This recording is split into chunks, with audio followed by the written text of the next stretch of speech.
You're watching WAFF 48 News. Today is a First Alert Weather Day, sponsored by Mr. Rooter Plumbing for all your emergency plumbing services.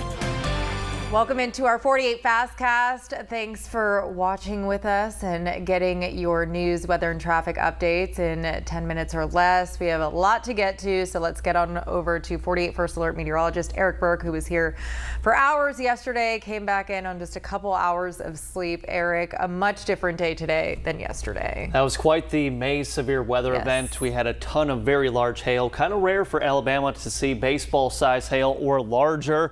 Numerous tornadoes. We had a tornado emergency for portions of Limestone and Madison County, and that is as serious as it gets when it comes to wording and messaging from the National Weather Service in Huntsville. And I'm guessing they've got many surveys planned, probably not just fitting into one day. This could extend potentially even into next week. I do want to show you that the radar is in fact dry. It is quiet here this morning. Still a bit on the muggy side. We had fog over parts of Jackson, DeKalb, as well as Marshall County. That fog has dissipated. Those three counties saw the most rainfall with those storms yesterday evening. Temperatures are now in the low to mid 60s. Look at the dry air, though, starting to kind of filter in to portions west of 65 into Middle Tennessee. And that has to do with the direction of the wind, which is out of the west and northwest. So that will continue to pull in that cooler, drier air through the morning. Wind really picking up, though, as we go into the afternoon, looking at wind gusts about 25 to 30 miles per hour. Gina? This is your 48 First Alert Road Report, sponsored by Bankston Motorhomes.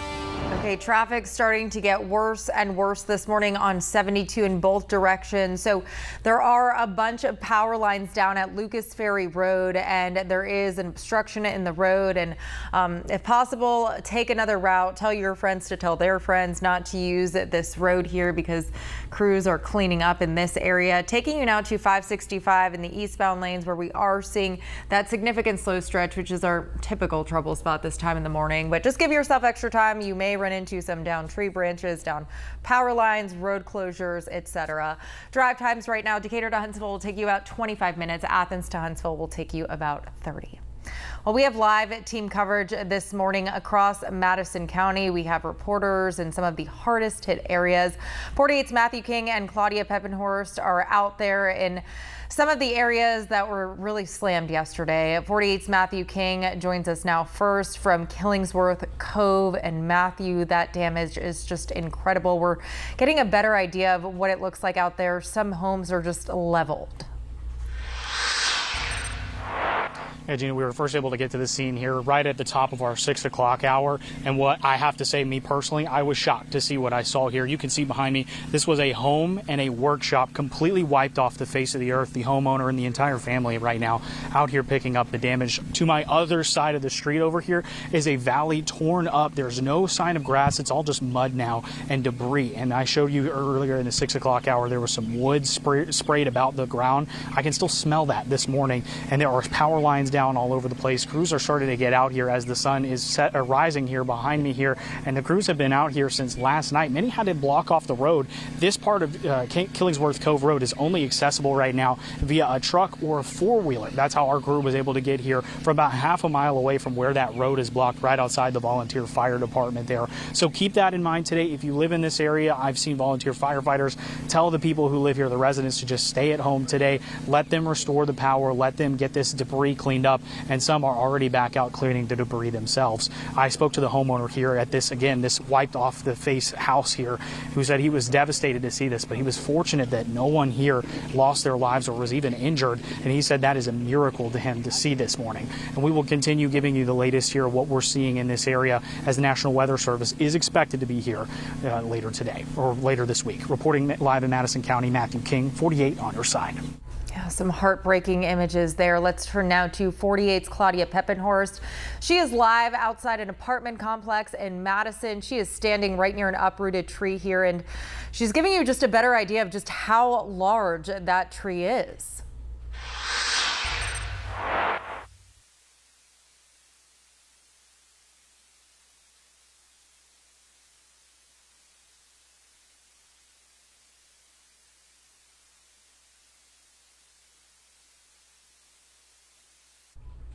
All right, so we are obviously running into some technical difficulties there, but she is on Abbey Lane at the Sage Trail apartment complex. As you saw behind her, there are multiple trees down, uprooted. So let's take you now to some video here. This is actually from last night at the Sage Trail apartment complex. Now we're told 2 families were inside an apartment where a tree came crashing down, but the good news is no injuries reported. Now, Claudia did report seeing trees on top of cars, power lines in the road, and just a bunch of damage in this area. Now, at last check, there were only about 30 people still without power, thousands without power yesterday, but she did say, Claudia out there saying that linemen are working diligently. She's seen quite a few power crews out there working to restore the power. So we will continue to keep you updated throughout the day, take you to some of the hardest hit areas and just show you more of the aftermath. All new this morning, Marshall County fire officials are investigating what caused a fire at the Albertville Public Library. That fire broke out late last night.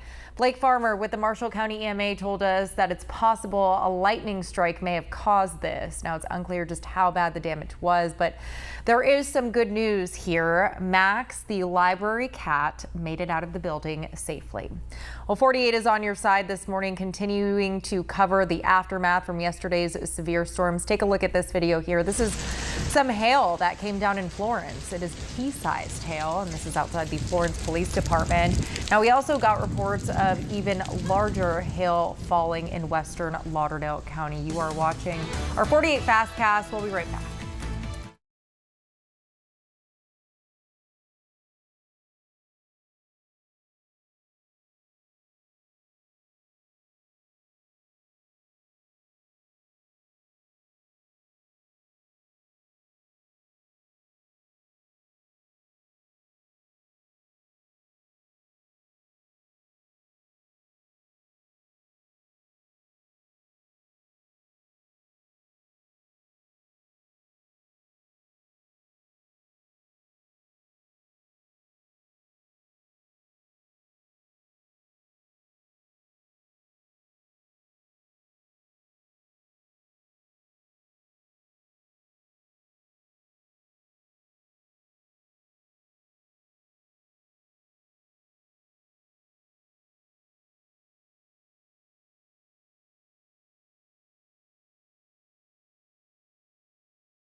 Our 48 First Alert weather team is on your side, looking to keep you safe and prepared during future severe weather events. Today, our team will be out at the Forge and Build programming your weather radios for free. Now, the business located on Highway 31 in Hartselle.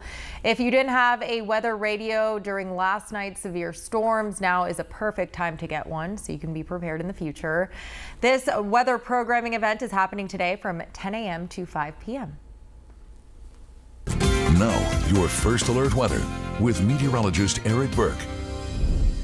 Hope to see you out in Hartselle later today from 10 to 5. Come out, say hello, bring your old weather radio. We'll take a look at it, program it for you, buy a new one there. Always nice to meet you folks. And a lot of people have questions with the 48 weather app. Well, we're pretty fluent in 48 weather app here, so you could let us know what settings you want us to adjust, and we'd be happy to do it. Again, 10 to 5 out there in Hartselle, Forge and Build. 79 your high today.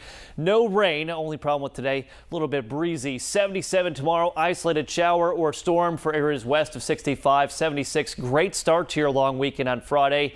Into the weekend, though, Sunday and Memorial Day Monday, we are tracking potential for rain and storms. This could bring some interruptions to some of those outside plans. And your model rainfall, most of this falling on Monday itself, expecting 1 to 2 inches of rain. Here's a look at the Parkway in Huntsville. Traffic moving along. Severe weather threat pushing well off to our east. Pollen count stays in the moderate category for grasses as well as some tree pollen, oak and hickory. We go to your 10-day forecast. Quiet and calm weather expected for the rest of your work and school week into the holiday weekend. We will be tracking rain and storms, so just keep checking back for the latest. But again, yeah, come out to Hartselle, say hello, Gina. Always a great turnout and always nice to meet you folks at home. All right, thank you, Eric. Thank you for joining us for our 48 Fastcast. We will be on air through the morning with more news, weather, and traffic updates. Have a good one.